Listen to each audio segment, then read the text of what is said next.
the CEO and founder of BizHack Academy and the host of BizHack Live. And today we have a real treat. We're going to be talking about one of the hottest topics in digital marketing, especially for B2B businesses, and that is LinkedIn Sales Navigator. And Brett Spodak of Productive Power is going to be talking about 2 secret ways to leverage LinkedIn to build rapport and generate new leads. And I have seen this process in person. I've actually been on the receiving end of it, and it's absolutely brilliant. And I'm thrilled that Brett is willing to share some of his secret sauce with our BizHack Live audience.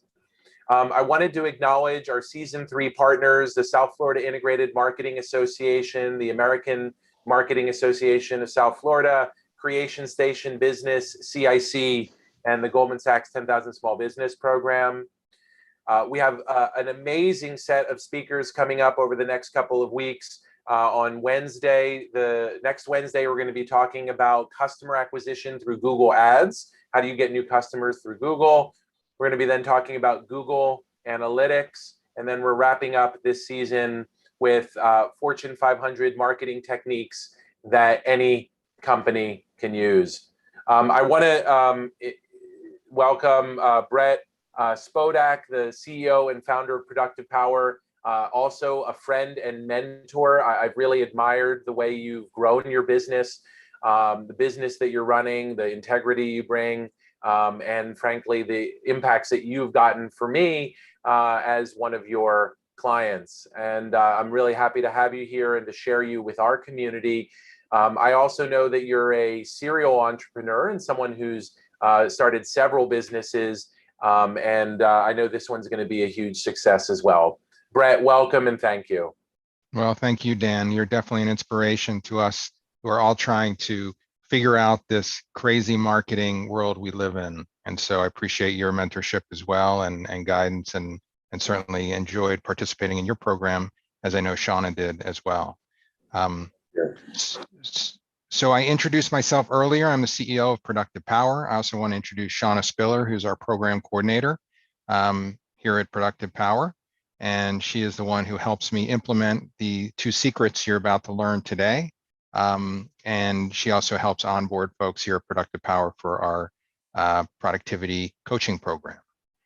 So with that, I'm excited to share. This is actually the first time, you're the first audience to see this in a webinar format. So we've been hard at work creating a PowerPoint that we think is engaging and certainly efficiently outlines the processes that we have in place here at Productive Power. So as Dan mentioned, the processes I'm about to teach you are essentially what we've used here at Productive Power to generate over $1 million in revenue in our business. And so we really don't spend a lot of money on marketing. We generally generate a lot of our marketing, a lot of our prospects and sales in the process that I'm going to share with you today. And so with that, I'm going to share with you what we do. So let's start out with a little background about LinkedIn. As you may know or may not know, LinkedIn has over 171 million active users. So approximately 350 million people in the United States, just about half of them are using LinkedIn. They're over, yeah. I'm sorry, I don't know if you're sharing your screen already, but we are not seeing the presentation. Are you not seeing it? Let's see it. Let's go to it. Perfect. Thank you. We have it. Thank you. Thank you. All right. Here we go.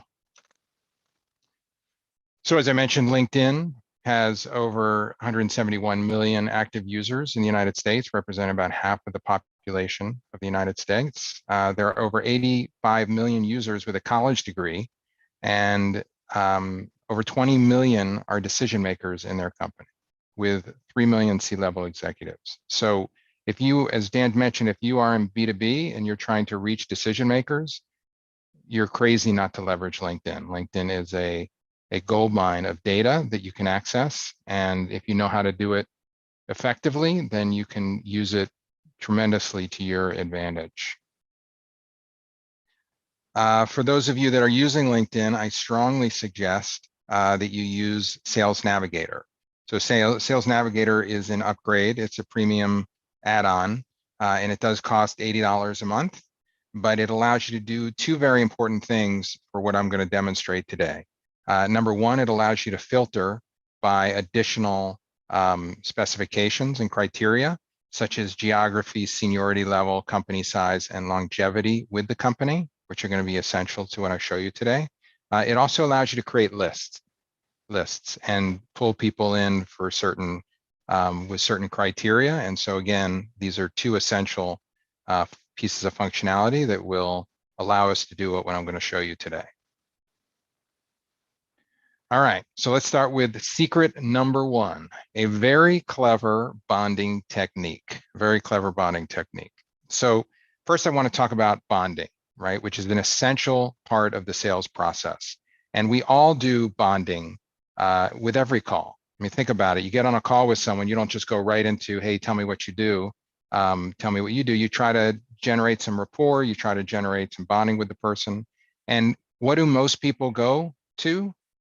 What do most people go to? Let me see it in the chat. What do most people go to when they try to bond with someone, try to find a commonality? Can we see someone in the chat? Give it a shot.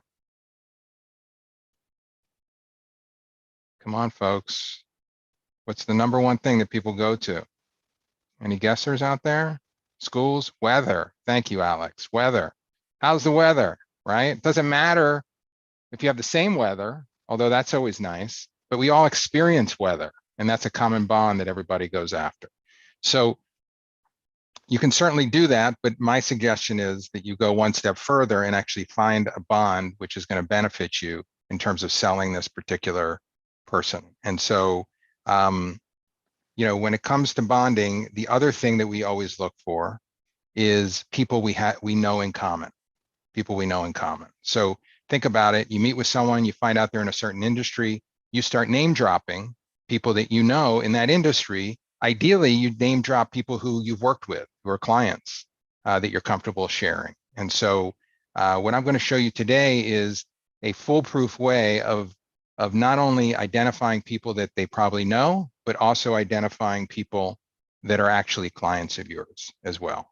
Okay, so the power of LinkedIn and in our ability to do this is, number one, that you're able to see who that prospect knows. So think about what LinkedIn really provides. You know, you constantly are just connecting with people, accepting connections, but what LinkedIn is really doing for those that are trying to prospect is it lets you know who they know. And that's so powerful, because in the past, it's not like we could ever steal someone's Rolodex and find out everyone they know, or steal their phone and look through their contacts. But LinkedIn serves that information up to you on a silver platter. So you can go into LinkedIn and see virtually every person that person knows, certainly any person that they've connected to on LinkedIn. And the second thing you can do is filter that list by people who you've worked with. Okay, so you can filter that list by people you work with. So let me demonstrate how this is all going to work for you. And before we do, I did want to invite all of you to connect with me on LinkedIn. So if you want to take this moment right now to look on LinkedIn as I'm talking and look up Brett Spodak and go ahead and connect with me on LinkedIn. And Shauna will actually log into my account and accept those connection requests.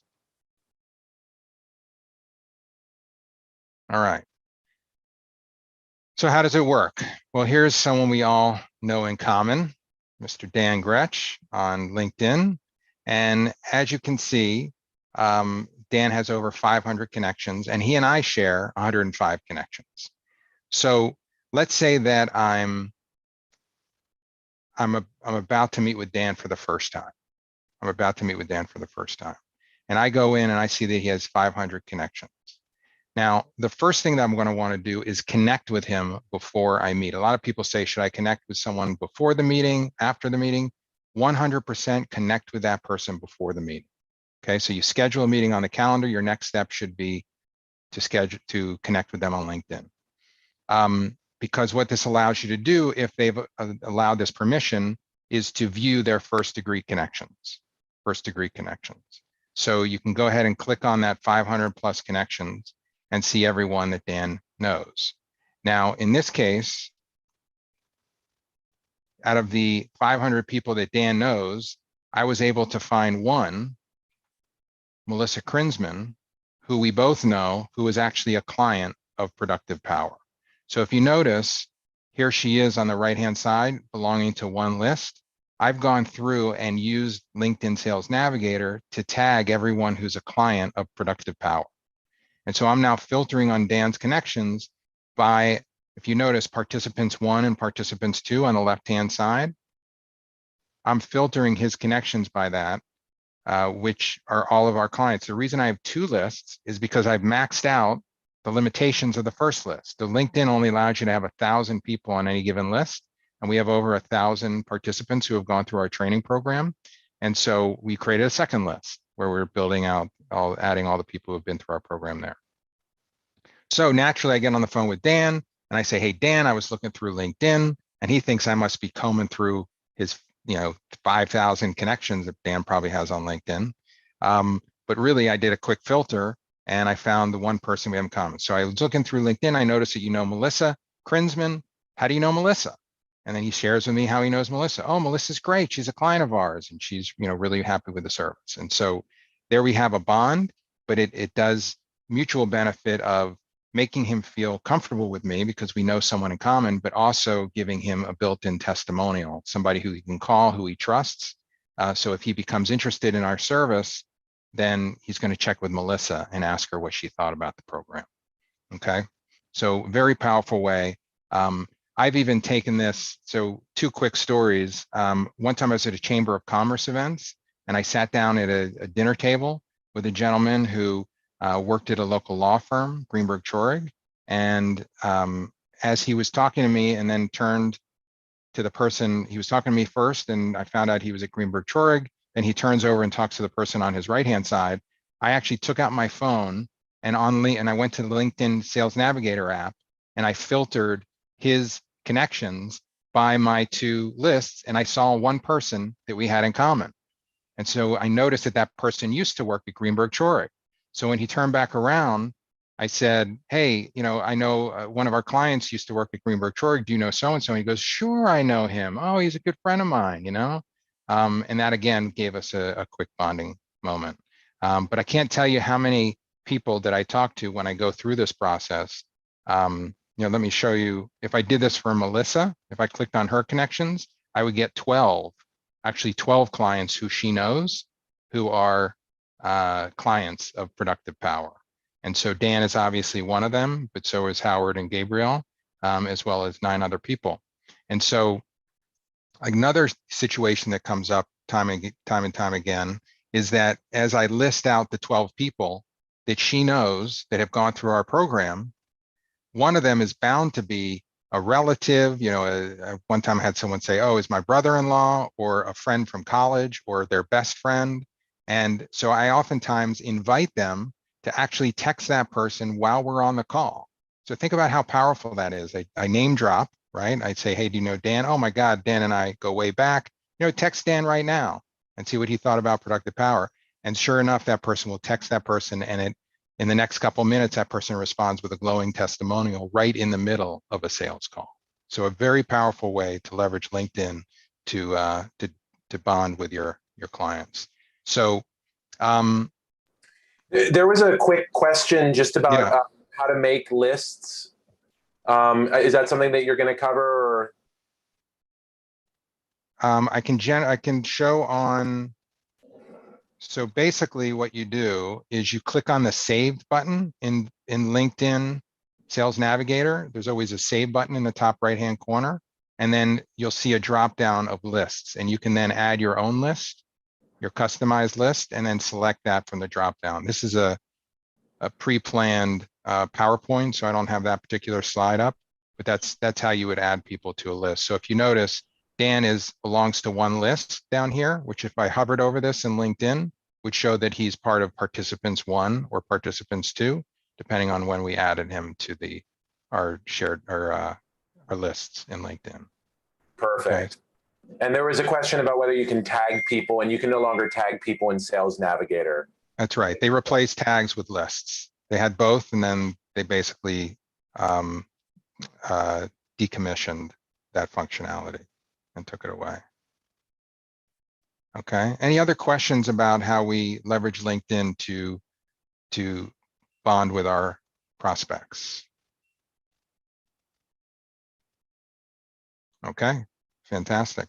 And by the way, if you connect with me on LinkedIn and we have over 50 connections, chances are there's someone who you know who's been through Productive Power, our training program, and I'm happy to send you the names of those people so you can talk to them about their experience with Productive Power and see this particular secret in effect.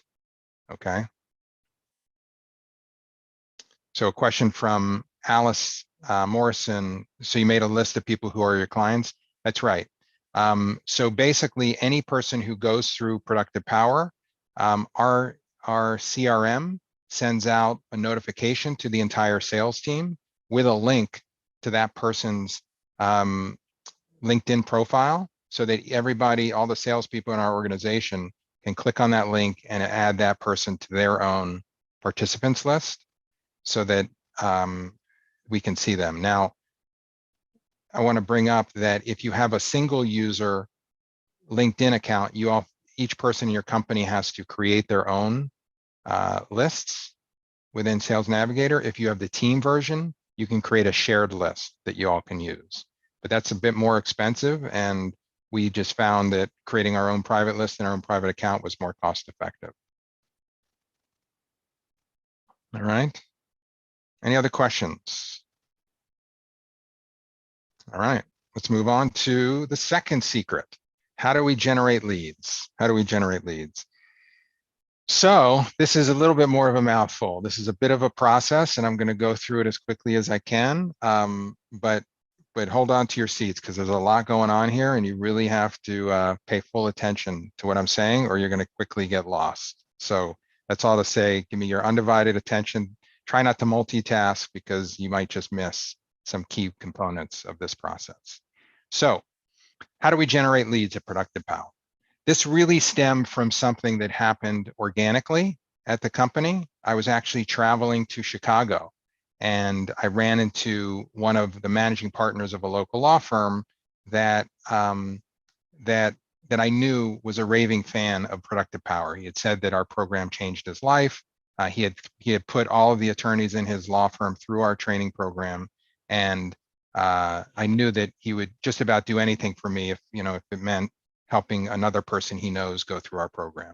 So I said, I'm going to Chicago. Any chance you know any attorneys in Chicago that you think I might want to meet while I'm there? And he said, absolutely. I know so-and-so that's at a law firm in Chicago.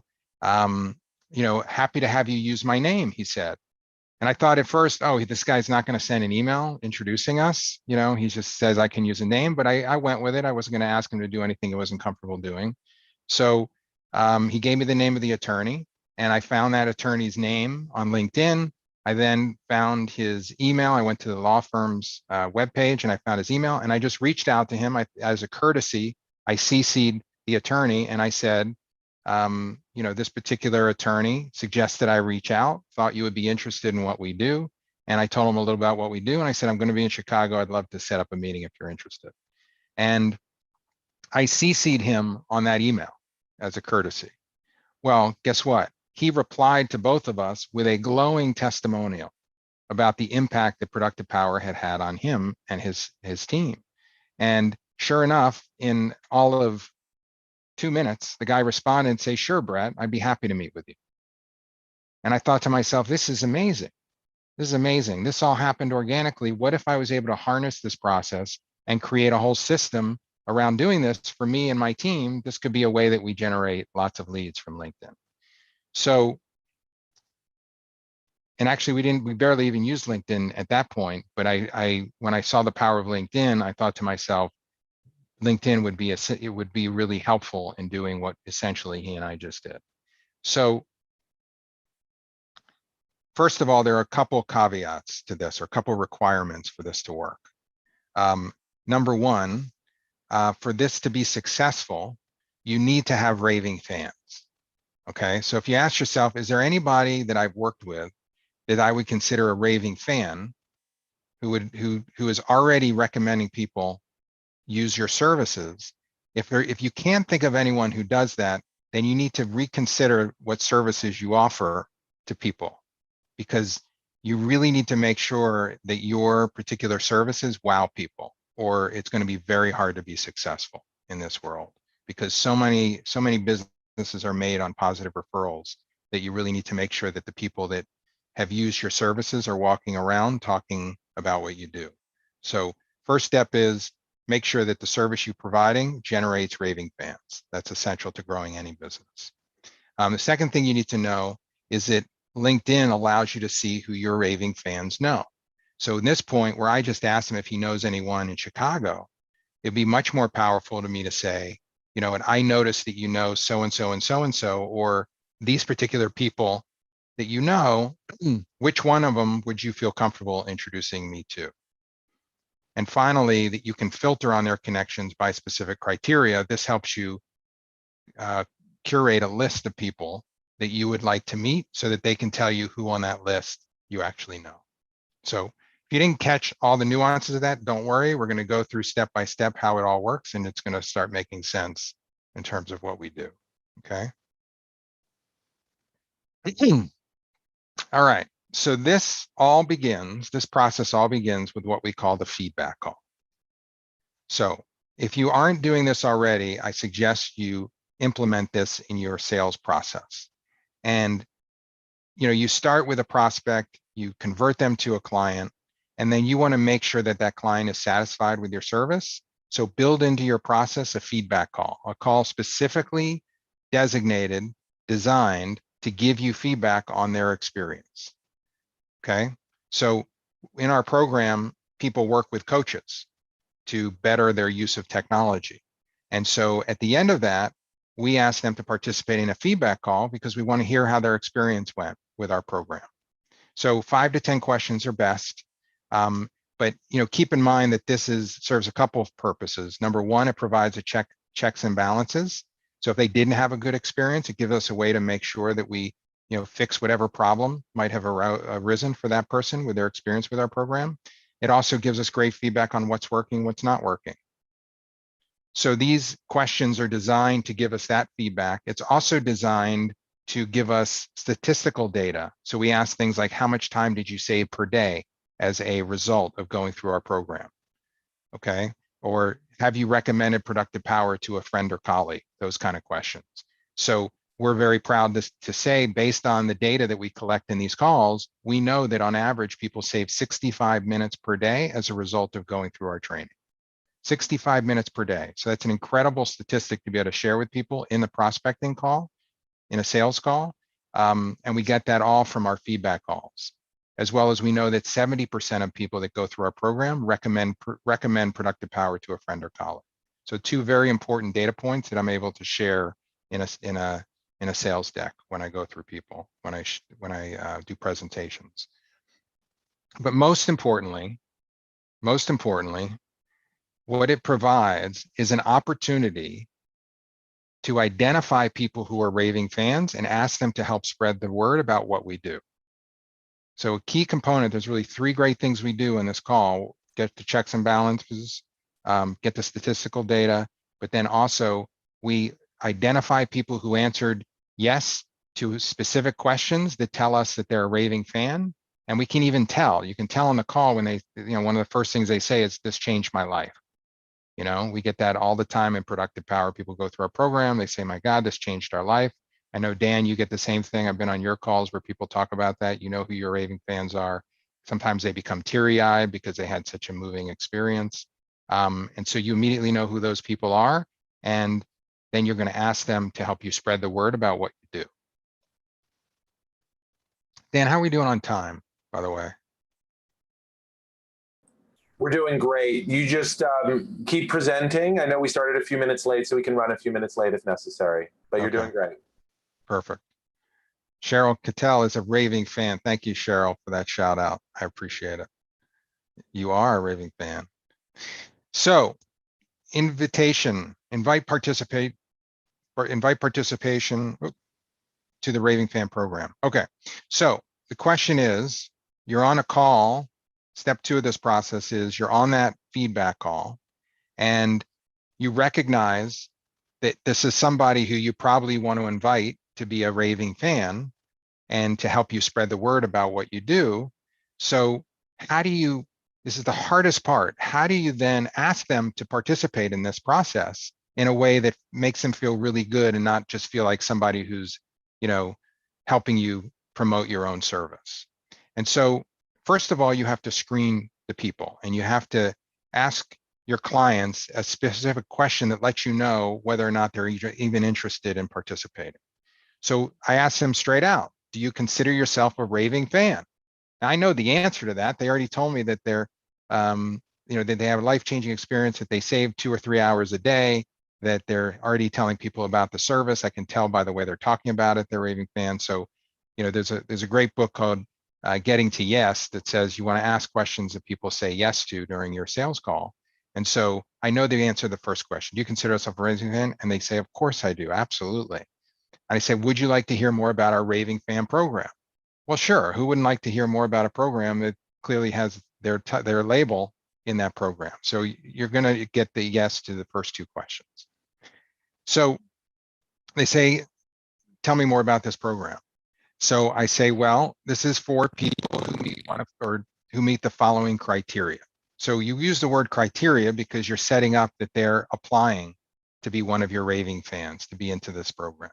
So it has to be someone who had a life-changing experience or a game-changing experience with our program. So depending on how impactful we were, I'll use the word life-changing or game-changing, because I don't want to promise life-changing and then they say, well, it wasn't life-changing, it was only, very, very, game-changing with our program. So that's the first thing you say.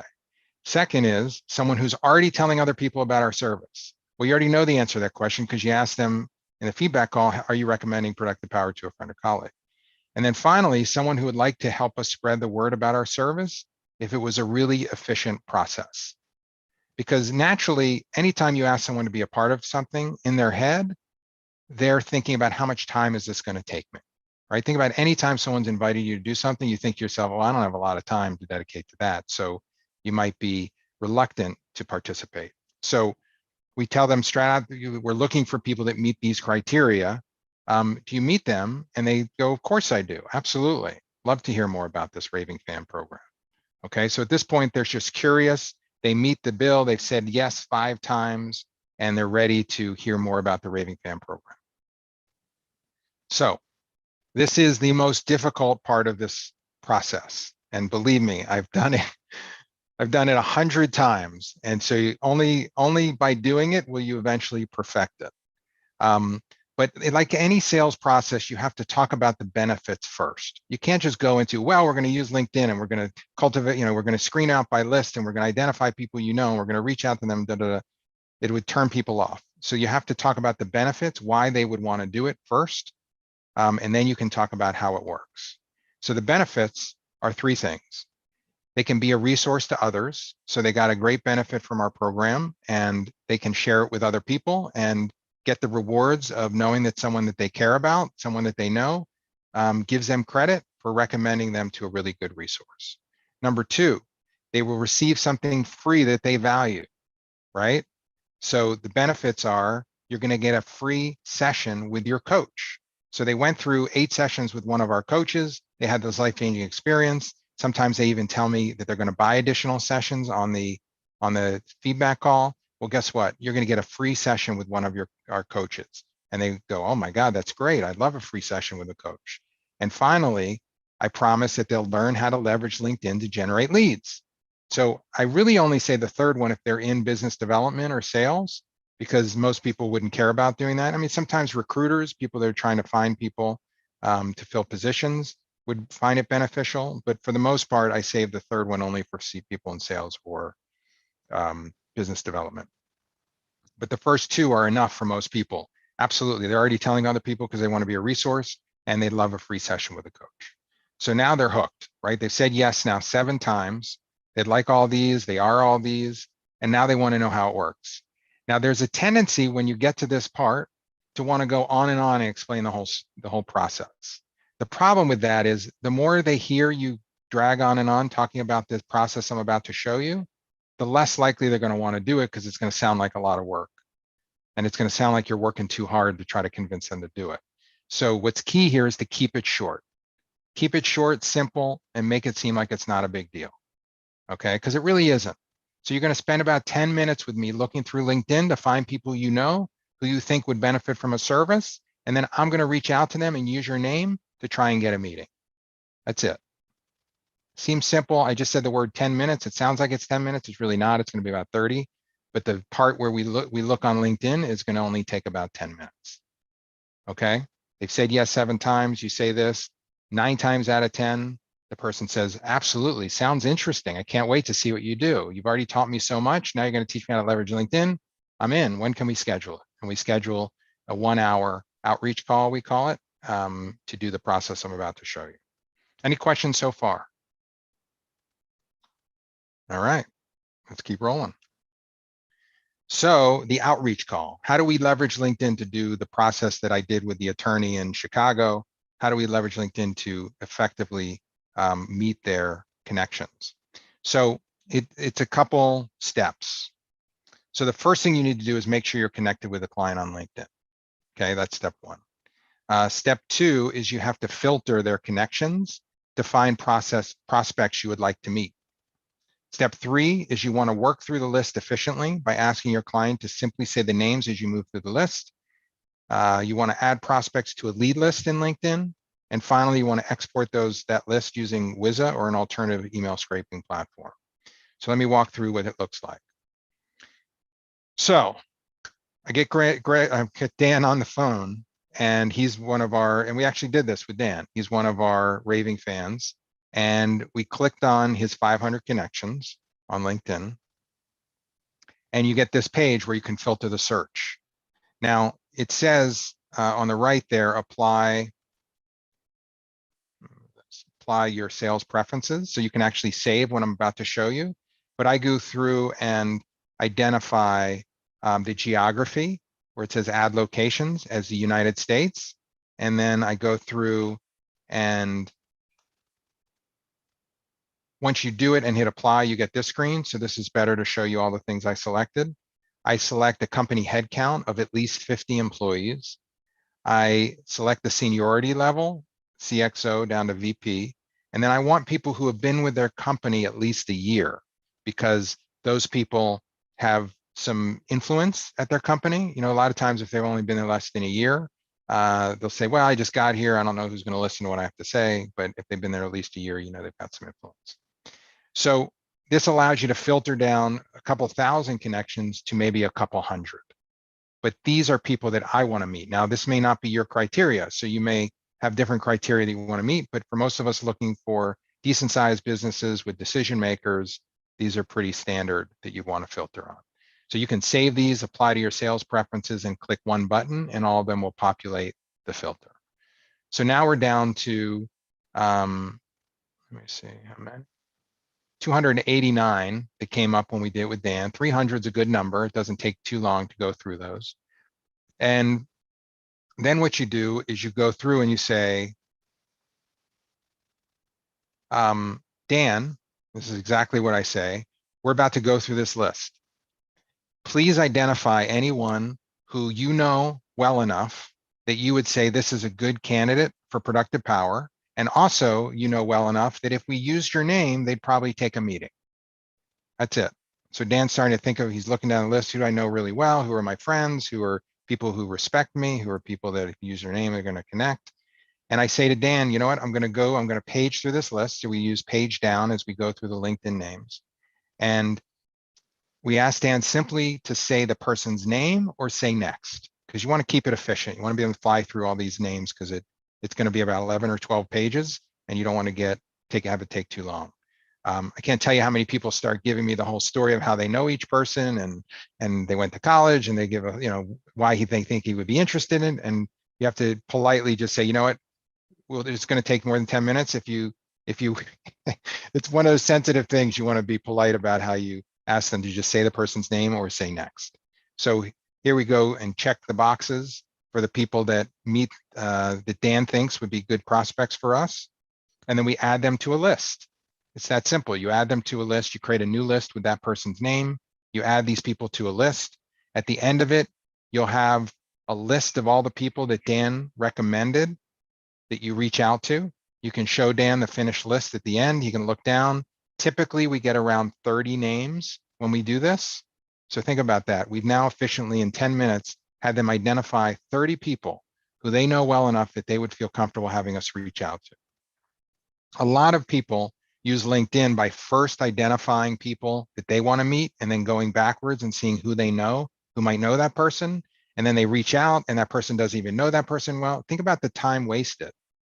We're all about efficiency of productive power. And think about how long it would take to go that route to find 30 people versus the route we just went by first having Dan identify people he knows and then, or filtering first the list and then identifying people you know versus the other way around. So now we have a list of, in this case, 7, but we typically have on average 30 people in a list. Really does, by the way, it really doesn't matter because we've had greater success connecting. He only identified 7. We'll get 6 or 7 out of 7 because he really handpicked those names. And I think he actually picked names more that we just use this, right, Shauna?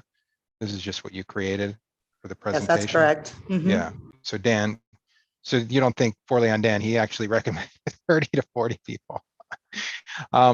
But sometimes people recommend 200 people, believe it or not, 200 people. But what's interesting is there'll still be a small percentage of people that take the meeting and it'll end up being equivalent to the person who named 30, but got a higher percentage. So the numbers don't really necessarily pan out the number of meetings you get, but at the end of the day, you'll get probably 3 to 5 meetings per person out of this process, per Raving fan out of this process. So once you identify the list, you then need to get the email addresses because LinkedIn, as you know, doesn't give email addresses.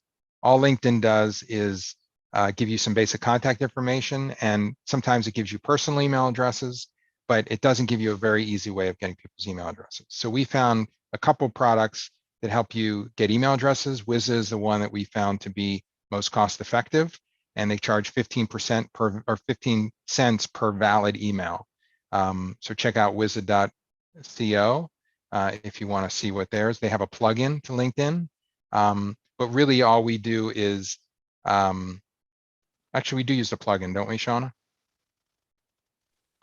No, actually, we don't use the No? plugin. It just What do we actually use? it's a plugin, but it's integrated within LinkedIn. So once you sign up for the service, you'll see actually if you go back to the previous slide, you'll see export with Wiza. Okay. And so it's integrated with LinkedIn. Okay, so there's full integration. We use a plugin. Okay. Okay, so there's sort of a plugin integration with LinkedIn where you can export them straight from LinkedIn into Wiza. Then Wiza will look up their email addresses. It's got all these logarithms to figure out what people's potential email addresses are. But it doesn't end there because I take that list and then I send it back to Dan and I say, here are the email addresses of the people that you recommended we reach out to. And it gives Dan a chance to look through and see if they look legit. And if they don't, or if I didn't get some through Wiza, Dan will then provide those to us. We just don't want Dan have to look up 30 people and copy their names and emails into.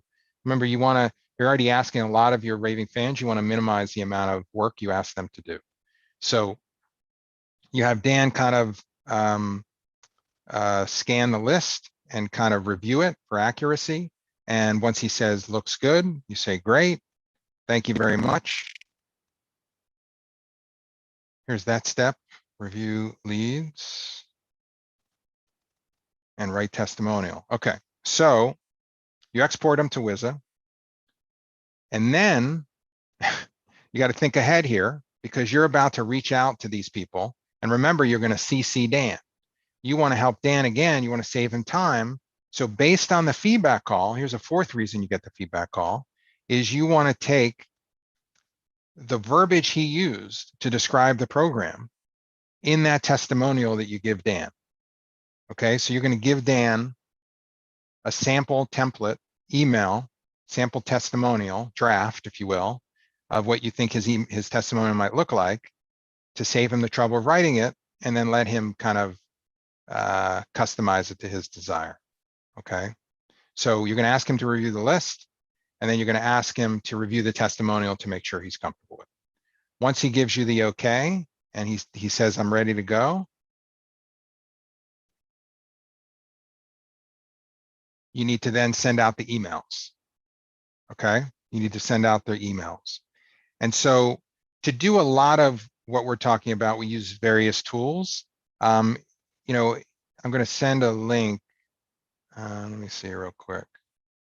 Before we're done here, I'll send a link to the CRM we use that I think you'll find very valuable. But I'm also going to show you the software we use to generate the automatic emails. Okay. So all of the people are imported into our marketing, our lead generation or marketing software. And the first email, we copy Dan, and we ask him to reply with the testimonial that we supplied, and he edited. Okay. So outreach is the tool we use to send out the emails. This is what outreach looks like. So it allows you to import the leads and set up a campaign. And we do a 3-email campaign. The first email puts that person's name in the subject line. So suggested by Dan Gretsch. Thank you for introducing, hi Dan, thank you for introducing me to so-and-so. So it makes it more like there's an introduction email. Hi Bill, Dan Gretsch is a client who had great success with our program, such that I reach out to you. Dan thought you might be interested in our services. Here's what we do, very simple. Here's a 30-second video. If you want to watch the video, would you like to schedule a brief call to discuss if our program would be a good fit for you? Okay. So there's a certain percentage that will respond to this right away and say, sure, love to have a meeting, but it's dramatically increased your conversion rate if Dan responds with that testimonial afterwards, right? So Dan replies all and says, this is a great program. You're going to get tremendous value out of it. I strongly suggest you take a few minutes to learn more about it. Here's what it did for me. Here's what it did for my team, and so forth. If they don't respond to either one of those, you come back with email 2, which is just a follow-up email. Remember that we're in the business of helping people manage their email and learn to process their email more efficiently. So in this case, we know that they may have problems with their email, so we want to send another one reminding them to schedule a call with us. We also love Calendly. It's a much more efficient way to give them people's calendar. So I suggest you use Calendly and send a link to your Calendly to try to get them on the calendar. But if they don't respond to email 1 or 2, you want that third email. You guys have seen, I'm sure, various versions of this from email marketers, but it's an email that basically says, should I close your file? So in our case, we haven't heard from you. So either A, you're really busy and my emails are getting lost in your inbox, or B, you're not interested in our service, no problem either way, relieve the pressure. And we have the luxury of being able to say, if it's option A, there's a wonderful irony in the fact that our program will help you address your cluttered inbox. If it's B, I don't want to be a pest and we'll gladly close your file. And so the bulk of people respond to the third email. Because as soon as you say, hey, I'm going to stop emailing you, they take a look at that. They know Dan did the testimonial and they reach out and say, I'd love to schedule a meeting. When can we do so? And you resend them their Calendly link. All right, so that was a mouthful. People oftentimes describe it as drinking from a fire hose, but hopefully you've got the gist of what we do. Any questions? Any questions that I can address?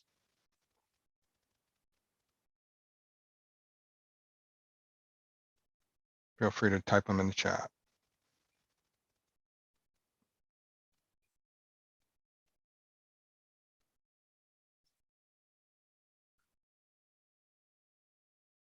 All right.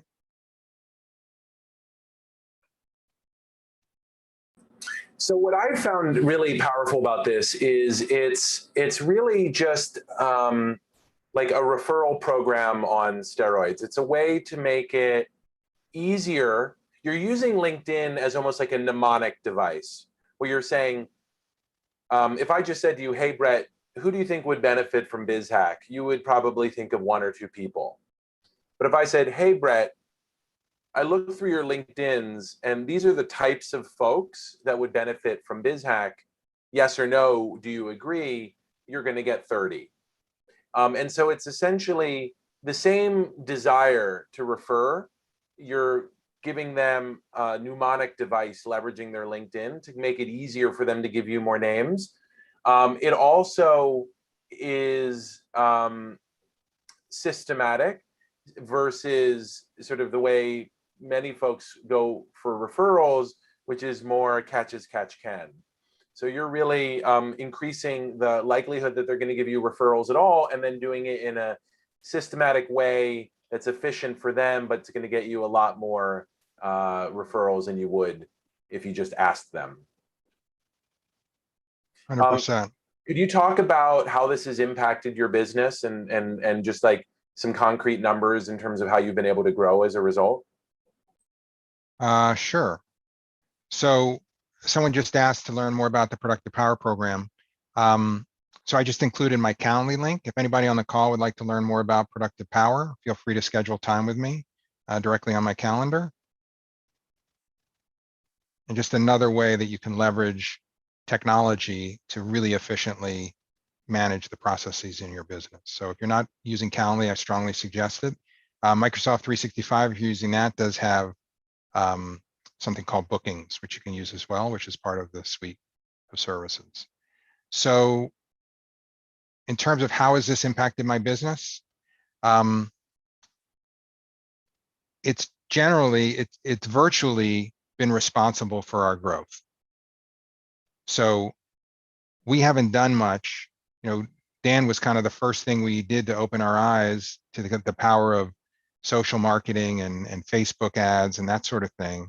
But because we kind of stumbled upon this process with LinkedIn, we got so busy, we didn't even have time to leverage anything else to generate business. Because in our business, we pride ourselves on giving our customers a incredible experience. We kind of underpromise and overdeliver in terms of their experience with our service.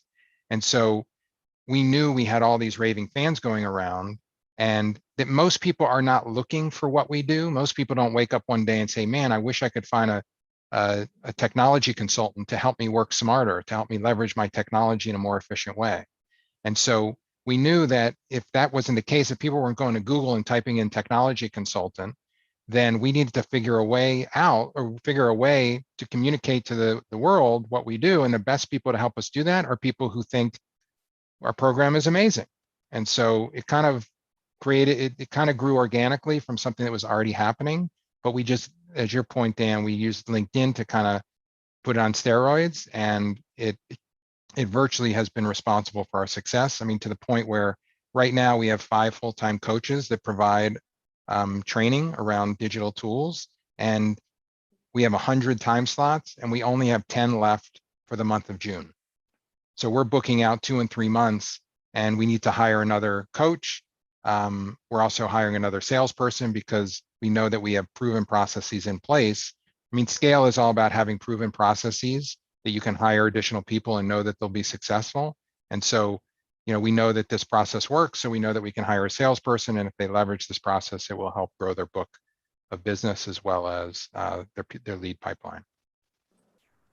And do you have a sense of the average person you enroll, how many new customers result from them due to the referrals?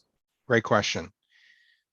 So I can tell you that 1/4 of the people that go through our program identify themselves as raving fans. 1/4 of the people. On average, a person will give us 30 names. Okay, so 1/4 of the people that go through, so let's say, let's make the easy math, 20 people go through our program. 5 of them will say they're raving fans, okay? And they'll give us 130 leads on average. I'm sorry, 150 leads. 5 times 30, 150 leads. Of those 150 leads, 20% will take the meeting, and half of which will sign up for our service. Okay, so let's do the quick math on that. Right, 130, I'm sorry, 150, 20%, so 30 will take the meeting. And of the 30, 15 will end up becoming clients. Okay. So it's almost if you have, so in this scenario, you had 20 clients, 20 and clients, 15 new clients as a result. right? So So 20 generated 15 new clients, but here's the beauty. Every client generally sends 2.5 people through our program, right? So it's not a one-to-one. So we got 15 new clients, but on average, they sent us 30, let's call it 30 new people. So 20 became 30, if that makes sense. Yeah, So that was sort of what I was wondering. So for every client you have a half more. So every right. client is worth 1.5 new clients. Yeah. And this is viral, right? This is a scaling strategy. And you know, every time you bring somebody in and you enroll them, it's not just their value to your business, but the referral value to your business, which on average, it sounds like generates another 1.5 clients. And so that's really why, using this technique, you've really been able to grow. Can you talk, just as we're wrapping up, about the limitations? You know, this is one marketing tactic, right, that really focuses. It's the best example of referral marketing I've ever seen, which is why I wanted to share this with our community and have you talk about just tactically how you do it. But I know you're rounding out your marketing, and you know, may still even be a work in progress. But could you talk a little bit about, you know, the limitations of having single tactic? It might not allow you to grow as fast as you want, for instance. Sure. It's a great question. So I can think of 5 letters that describe it. COVID. So when COVID hit, right, the last thing people wanted to do,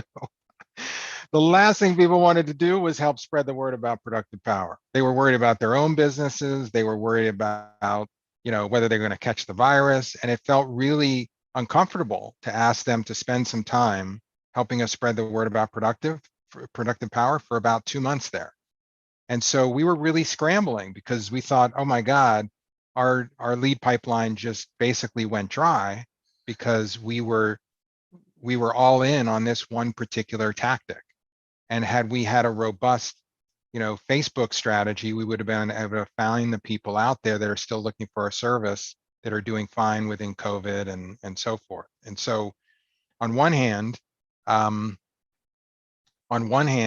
it was, we were pretty vulnerable to a shock, and COVID was, you know, the best shock, or the biggest shock that I think any of us have seen in our lifetimes. But the other thing that happened was, because of the nature of how our system works, we were able to pivot within the referral process to people that were successful. So in other words, we didn't ask people to just introduce us to anyone who they knew. We asked people to introduce us to people they think would sign up for our service. And what that naturally had them think about is, who do I know that has a couple $1,000s in discretionary money to spend on a training program? So what we found is, the old industries that we used to target weren't really the ones, like real estate. We used to have a lot of people in real estate. That went somewhat dry, and we started focusing more on healthcare. And people started referring us to their healthcare referrals and their people they know in healthcare, people that they knew in technology and things like that. And so naturally, this process helped pivot us into different industries that were more resilient economically from you know, what was going on with our economy. And conversely, we're coming out of COVID now. Are you seeing a greater willingness to do this from your Raving fans? Oh yeah, I mean, it's and it, within a couple months, people had kind of gotten used to the new normal, and they were ready to talk about productive power again. But absolutely, I mean, you know, Shauna's, one of her major roles in productive power is to manage this whole process for me and my other sales executives. And so, you know, we just see this as, you know, a great way to leverage our existing client base. And to your point, Dan, it's really allowed us to grow. I mean, this is primarily what we've done, and we're generating over $1 million in revenue. And so, for a training company, that's pretty, you know, I'm pretty proud of that statistic. Yeah, you should be. You know, Paul Pietras asked, so this is less about generating actual new business in the sense of random people and more about getting referrals from already existing clients. 100%, absolutely. And one thing I want to bring up too, for those of you that are members of BNI, you know, I've been a guest to BNI. I've never really joined because I haven't needed to, because we had so many leads from our process. But whenever I am a guest to BNI and I meet 1 or 2 leads in what used to be about a 3-hour meeting, now with online, it's now down to 90 minutes or so. I'm always struck by the fact that BNI, part of the process is to do one-on-ones. And during those meetings, the whole goal is to get maybe 3 referrals for each other that you can reach out to. And any person in BNI I ever talked to, I say, you know what, you guys really should be leveraging LinkedIn. You should be doing this process with each other and walking away with 30 leads, not 3 from the meeting. And so everyone I talk to about this says, oh my God, you're totally right. We need to be leveraging technology to make better use of our time when we do our one-on-one. So anyone who's in BNI, I strongly urge you to, you know, to really learn this process and to implement it so that you can make good use of your one-on-ones. A really good point. I want to ask you just a business model question. You know, so just to kind of make a teaching point, you know, when you're a marketer and you have a tactic like this, inevitably a COVID or COVID-like thing is going to happen where that marketing tactic that maybe has been working for you for months or years might not work as well. And what you heard with Brett is that he pivoted by finding other industries and was able to make it work, but he's also working on other marketing channels to basically get sort of that pure stranger, not the referral, interested in what he's doing. That's a harder lift, but definitely something he's working hard on, because he does recognize, based on our conversations, the risks associated with sort of any one tactic, whether it's a Facebook ad or, you know, speaking events or, you know, the Raving fans referral process. As you grow, you want to make sure your company isn't over reliant on one tactic. Would love to hear you just kind of reflect on that, you know, as you're kind of masterminding the growth of your company from 1 million to 100 million. How do you imagine kind of additional marketing tactics can help you get there? Yeah, no, it's a great question. So, you know, I probably misrepresented the power of this process, because I'm still doing business development for my company, and I'm not comfortable hiring a salesperson until I can guarantee lead flow for that particular person. The problem is, if I hire someone and all I have is the process I currently have in place, it's a chicken and the egg. How are they going to get meetings with people, right, if they don't have a list of raving fans? Well, they can't get raving fans if they don't have a list of people to sell to. So one of the reasons that I'm still doing sales is because I haven't built up enough of a robust pipeline that I can hire another person and confidently know that they'll get X number of leads per week. And if they just close X percentage of those leads, they'll be able to make X amount of money. Because there isn't consistent statistical data that I have, you know, A, on this process that I can guarantee that they're going to, you know, have the numbers that we talked about, and B, that I can provide a lead flow, because while this is great and this provides a lot of leads, this isn't enough to keep a single person busy, a single full-time person busy, right? Because the nature of how many clients you have going through and what percentage will do this, probably all of you don't have enough clients that if this was your sole purpose would give you the lead flow that you would need to hire a salesperson. If you're going to hire a salesperson, you better be sure that you have leads coming in so much that it will fill their pipeline. One thing you don't want to do is hire a salesperson and tell them they have to generate their own leads. You want to be able to provide leads, the Glengarry leads that you know that they'll be able to close on a consistent basis. And that's where Dan's work comes in, because you need to front load that pipeline with a bunch of people that may not know about your service yet, that you can then close, become sales, and then you can do the referral after. One other really hard question before we wrap up, which is part of why this lead generating tactic is so important to your business is because you have a transactional business. You have a business where they transact with you, they get the training, and then they move on. And I was wondering if you've thought about trying to transition your business model potentially into more of a recurring business model that puts a little less emphasis on getting people in the top of the funnel and closing them. Yeah, great question. So we're 100%. I mean, you know, anyone who's done evaluation on their business knows that if they have recurring revenue, they're in a whole different ballgame than a transactional business. So there are really three focuses we have to try to accomplish that. Now, we're not selling software, so that's got a natural subscription model built in. But a couple ways that we're addressing that issue. Number one is people that have gone through our program can buy additional sessions. Probably 10% of the people that go through our program say, you know what, this was so impactful, or my needs are so great, I want to buy additional sessions and keep working with my coach. There are people that have been with us for 2 years, you know, going on 3, you know, that probably will never stop, that just keep buying, you know, additional sessions. They call it digital therapy in a way, working with a consultant. So that's one way. The second way is that when we work with big companies, a lot of times they start sending all their new employees, and this becomes part of their onboarding process. So imagine you get in with the client and, you know, 10%, they have 10% turnover. So 10% of their employees every year go through this as part of their onboarding program. And then we also developed a community forum. So the graduates of Productive Power, and this is very soon to roll out, will be able to belong to a community forum where they can interact with other Productive Power graduates. They can attend workshops that we're giving on various topics. They can post questions and answers and get answers from the community, as well as answer other people's questions. So it's just a great place to further develop your digital productivity skills, as well as network with other people who are like-minded from a productivity standpoint. Good for you. Well, amazing things to come. Thank you so much, Brett. I can't thank you enough for your presentation today.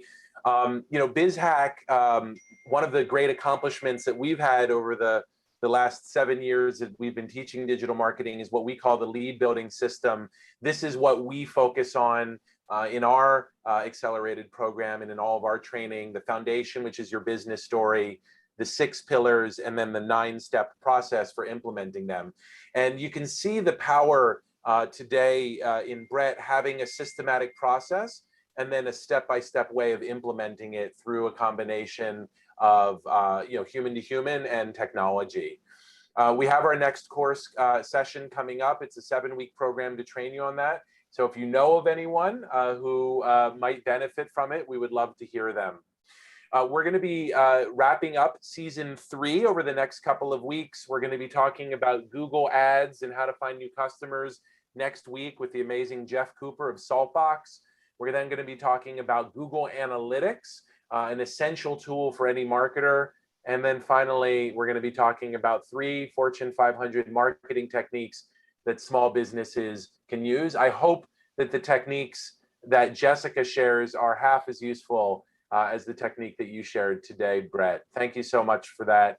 To support BizHack Live, please join our Season Pass program, and we look forward to having you guys here again next week. Thanks again for joining us and for supporting BizHack and small business marketing. Really appreciate it.